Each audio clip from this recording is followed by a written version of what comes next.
નમસ્કાર દર્શક મિત્રો, વોઇસ ઓફ વડોદરા ન્યૂઝમાં આપનું હાર્દિક સ્વાગત છે.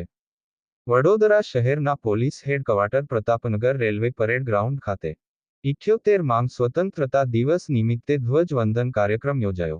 આ કાર્યક્રમમાં વડોદરાના સાંસદ શ્રી હેમાંગ જોશી, ગુજરાત વિધાનસભાના દંડક શ્રી બાળુ શુક્લ સાહેબ તેમજ ધારાસભ્યો શ્રી, વડોદરા પોલીસ કમિશનર સાહેબ શ્રી તેમજ અન્ય મહાનુભાવો ઉપસ્થિત રહ્યા હતા.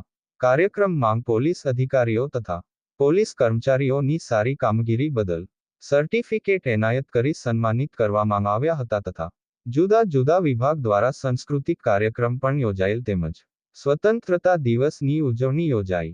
રિપોર્ટ હજરત ખાન સાથે નિસાર મહેંદી, ઘડિયાળી, વડોદરા.